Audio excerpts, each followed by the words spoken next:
Sir, ഞാൻ വളരെ കൃത്യമായിട്ടാണ് പറഞ്ഞത്. പ്ലീസ് ഞാൻ വളരെ കൃത്യമായിട്ടാണ് പറഞ്ഞത്. ഈ പ്രാവശ്യത്തെ നമ്മുടെ പ്ലാൻ അലോക്കേഷൻ 717 കോടിയാണ്. ഇത് പ്ലാൻ സ്പേസിൽ നിന്ന് ഇപ്പോൾ എടുത്ത ഡീറ്റെയിൽ ആണ്. ഇതുവരെയുള്ള ഫിനാൻഷ്യൽ പ്രോഗ്രസ് 3.76%. വേറെ കാശ് കൊടുത്തൊന്നല്ലല്ലോ ഞാൻ പറഞ്ഞത്. ഞാൻ പറഞ്ഞ പ്ലാനിൽ നിന്ന് ഞാൻ എൻ്റെ പ്രസംഗം നിങ്ങൾ കേൾക്ക്, എൻ്റെ പ്രസംഗം കേൾക്ക്. 3.76% എത്രയാ? അല്ലല്ല, അതാണ് 3. നിങ്ങൾ പറഞ്ഞത് 3.76%. അത് എത്രയാണ്? 3.76%. അല്ല, അതിൽ അപ്ഗ്രേഡ് ചെയ്താണ്. അല്ല, ഒരു കാര്യം പറയാൻ വേണ്ടിയിട്ടാണ് എഴുന്നേറ്റ വേറെ കാര്യം.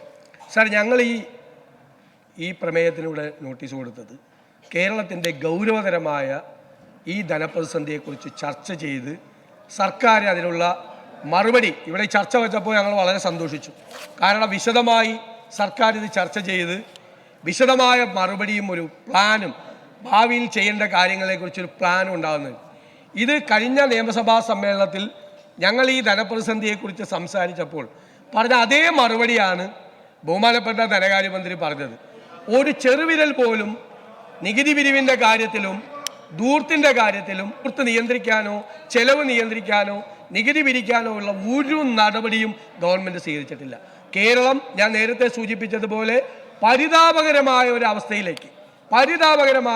ഒരവസ്ഥയിലേക്ക് കൂപ്പുകുത്തുകയാണ്. സാർ, ഈ സർക്കാർ ലാഘവത്വത്തോടു കൂടിയാണ് ഇതിനെ കാണുന്നത്. സാർ, അതിൽ ഞങ്ങൾ ശക്തിയായി പ്രതിഷേധിക്കുന്നു. ഞാനും എൻ്റെ പാർട്ടിയും ഞങ്ങൾ വോക്കൗട്ട് ചെയ്യും. വോക്കൗട്ട് ചെയ്യും.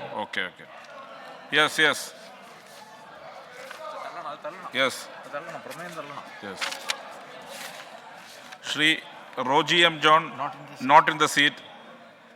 പ്രമേയം സഭ തള്ളിയിരിക്കുന്നു. ഗവർണറുടെ നന്ദി പ്രസംഗത്തിൻ്റെ മുകളിലുള്ള ചർച്ച പുനരാരംഭിക്കുകയാണ്. ശ്രീ കെ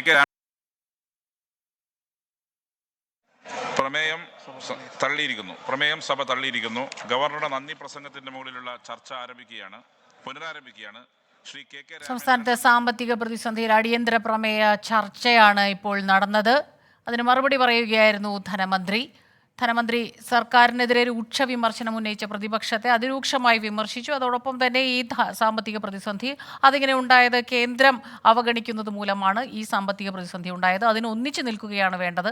അല്ലാതെ സംസ്ഥാനത്തെ വലിയ വിമർശനവുമായി നിന്ന് ഇത്തരം പ്രതിസന്ധികളിൽ ആ രീതിയിലല്ല പോകേണ്ടത്. ഒന്നിച്ചു നിന്ന് സാമ്പത്തിക പ്രതിസന്ധി പരിഹരിക്കുന്നതിന് കേന്ദ്രത്തിൽ നിന്ന് ലഭിക്കേണ്ട കൃത്യമായ കാര്യങ്ങൾ അത് നേടിയെടുക്കണം. അതിനൊന്നിച്ചു നിൽക്കുകയാണ് വേണ്ടതെന്നും ധനമന്ത്രി സഭയിൽ മറുപടി പറയുകയായിരുന്നു. അടിയന്തര പ്രമേയം തള്ളിയിരിക്കുന്നു.